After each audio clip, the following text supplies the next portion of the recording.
Assalamualaikum warahmatullahi wabarakatuh. Alhamdulillah, bismillah, tawakkaltu 'ala Allah, la haula wala quwwata illa billah. Allahumma shalli ala sayyidina Muhammad wa ala ali sayyidina Muhammad. Amma ba'd. Sedulur dimanapun Anda berada, mudah-mudahan malam ini yang menyaksikan video tayangan kali ini kita semua diberi perlindungan oleh Allah Subhanahu wa taala dan dimudahkan atas segala urusannya di dunia wal akhirah. Amin ya Allah ya rabbal alamin.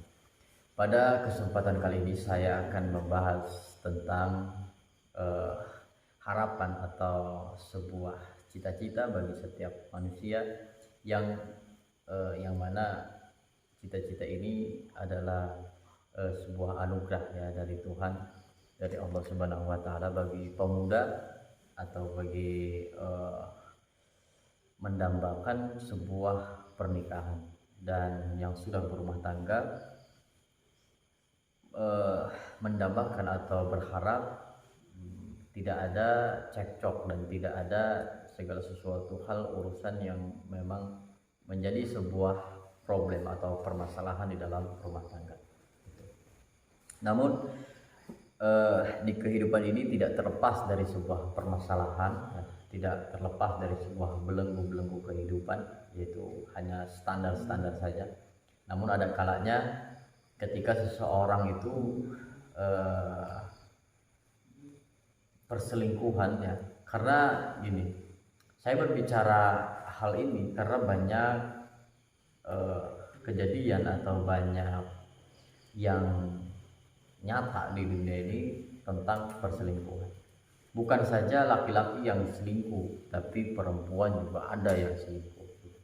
Itu bukan satu dua, tapi ini adalah pengalaman saya mengatasi semuanya, dan itu sangat mengerikan. Kadang perempuannya itu yang berselingkuh gitu. Nah, saya tidak akan bahas panjang dan lebar tentang hal itu karena permasalahan dalam rumah tangga itu wajar, dan yang namanya berpasang-pasangan tidak selamanya sama dan tidak harus sama, harus berbeda.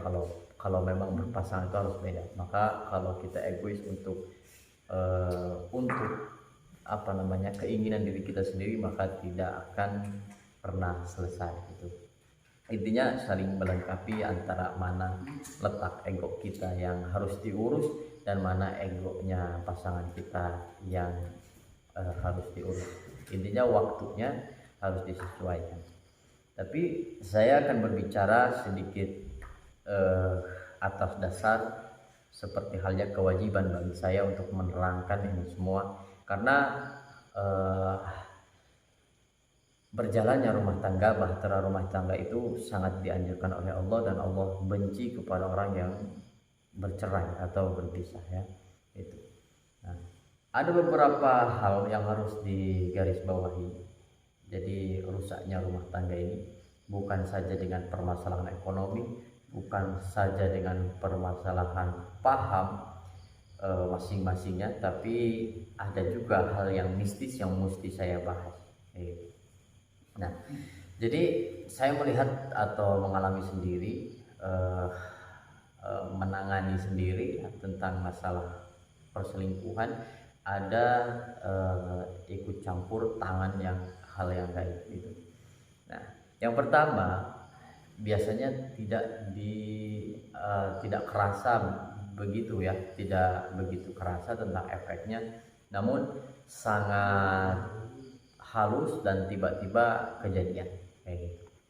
Nah, yang pertama memang semuanya adalah faktor pergaulan atau lingkungan. Dan yang kedua, ketika pasangan sedang jenuh dan di situ ada suasana baru. Nah, biasanya seperti itu. Tapi semuanya bisa ditangani kalau memang tidak ada hal yang gaib ya, karena memang hal yang seperti itu wajar. Tidak selamanya manusia itu bahagia dan tidak selamanya manusia itu gaib. Nah, karena itu, jadi saya di sini akan sedikit menerangkan tentang penggunaan, atau ada salah satu keluarga kalau di dalam rumah tangga itu sudah misalkan gini, Yang pertama, hal mistis yang digerakkan oleh salah seorang atau yang disebut dengan dipelet, wanitanya dipelet oleh orang lain. Nah itu bisa jadi seperti itu, atau bermasalah sama mantannya, atau mantannya punya dendam dan lain-lainnya. Nah itu tidak bisa teratasi, akhirnya dia terjerumus kayak gitu. Nah terus pemasangan susuk. Nah, pemasangan susuk itu mampu berefek untuk melakukan kerusakan di dalam rumah tangga atau perselingkuhan, itu bisa saja terjadi gitu. Yang kedua adalah penarik atau pengasihan. Pengasihan.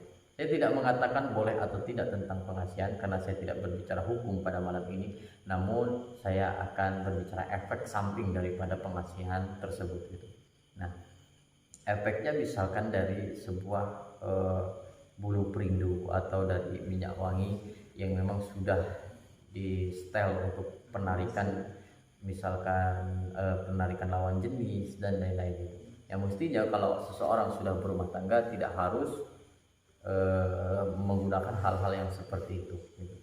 Terus ada juga ajimah, seperti ajimah yang memang saya pernah lihat sendiri dari rajahnya yang supaya kuat bersenggema misalkan, itu mampu menjerumuskan ke hal-hal perselingkuhan gitu. Kenapa tidak? Karena setiap manusia itu tidak mau naluri manusia itu ingin bersih, tidak mau dirinya dikotori oleh bangsa jin atau jin yang dolim. Namun ketika ada sesuatu hal yang dimasukkan ke dalam tubuh kita, atau ada sesuatu hal barang yang diagem oleh kita, dan itu akan menjadi kesempatan bagi jin yang dolim itu untuk merusak rumah tangga kita. Jadi segala sesuatu hal yang jelek itu tidak diridhoi oleh Allah, maka bangsa jin suka, atau bangsa jin yang dolim itu suka dengan hal-hal yang tersebut. Mereka hanya meneruskan saja itu, meskipun niat kita baik untuk ini untuk itu, namun perlu disadari dan perlu dikhawatirkan bahwasannya bangsa jin tipuannya sangat halus, tidak hanya kepada yang niatnya baik, tidak hanya niatnya kepada hal yang buruk, namun bergerak juga kepada hal-hal yang baik itu. Nah, hal yang terjadi antara perselingkuhan ini diakibatkan terlalu banyak daya pancing yang masuk ke dalam ruangan rumah tangga tersebut. Misal pengasihan dagang. Nah itu kan pengasihan secara umum. Pengasihan secara umum itu mampu menarik perempuan lain, misalkan ada yang datang. Nah, ketika seseorang ada yang datang dan keadaannya sedang jenuh, maka apa yang akan terjadi? Nah, di situ ada suasana baru yang masuk gitu. Nah, itu hanya jadi sebagai perantara saja ya. Kalau langsung untuk perusak itu tidak, tapi hanya untuk penambah gitu. Penyakit satu, lalu ditambah dengan hal yang kayak gitu, itu makin tambah sakit rasanya kayak gitu. Nah, rusaknya rumah tangga dapat dihasilkan oleh hal-hal yang gaib yang di sekitar kita. Kalau memang ada barang-barang tersebut yang unsur-unsurnya pengasihan, yang unsur-unsurnya penarikan, yang unsur-unsurnya susuk untuk kecantikan, aura-aura kayak gitu, yaitu buang saja gitu. Anjuran dari saya harus dibuang, karena memang kalau kita niat untuk baik, untuk berumah tangga dengan baik, untuk membuka pintu-pintu rahmat dari Allah Subhanahu wa taala, maka hal-hal tersebut tolong dijauhi gitu ya. Nah, itu semua akan berefek kepada orang yang jarang beribadah ya, atau keimanannya yang rendah, keimanannya yang berkurang. Maka harus dijaga ibadahnya, karena kalau rumah tangga itu berjalannya rumah tangga itu dengan keimanan, bukan dengan nafsu syahwat semata saja. Itu kalau kita niatnya untuk hanya nafsu sesaat, seperti halnya kita sedang lapar lalu makan lalu kenyang, ya udah sebatas itu saja kayak gitu. Nah, jadi kita niat untuk beribadah, segala sesuatu kalau niat untuk beribadah akan berujung dengan sesuatu yang baik insyaallah. Dan segala sesuatu yang memang niatnya bukan karena ibadah, maka itu akan terjadi permasalahan-permasalahan yang bertubi-tubi yang akan terjadi itu. Nah, banyak lagi hal-hal yang berkaitan dengan hal yang gaib di dalam rumah tangga itu. Misalkan ada bangsa jin sendiri yang suka sama perempuannya suka sama istrinya lalu tiba-tiba benci sama suaminya. Itu banyak yang terjadi, banyak yang berbicara kepada saya juga seperti itu. Dan ketika jauh kangen, tapi ketika sudah berhadapan dengan mukanya atau muka pasangannya tiba-tiba benci kayak gitu. Itu tidak lepas dari laki-laki maupun perempuan atau istrinya ya, kayak gitu. Nah, banyak lagi kejanggalan-kejanggalan ya yang kalau untuk diceritakan ini sangat panjang ya, karena efek dari hal-hal yang tersebut sangat jelimet, sangat luar biasa efeknya. Namun saya hanya mengambil dari beberapa pengalaman saya yang setelah saya lalui menangani seseorang hal yang seperti itu gitu. Nah, harus juga dijaga keimanannya sama pergaulannya tuh, biasanya yaitu yang menyebabkannya lalu hal yang baru masuk dan diperkuat oleh hal-hal yang gaib itu. Nah, mungkin itu saja yang bisa saya sampaikan, kurang lebihnya saya mohon maaf. Assalamualaikum warahmatullahi wabarakatuh.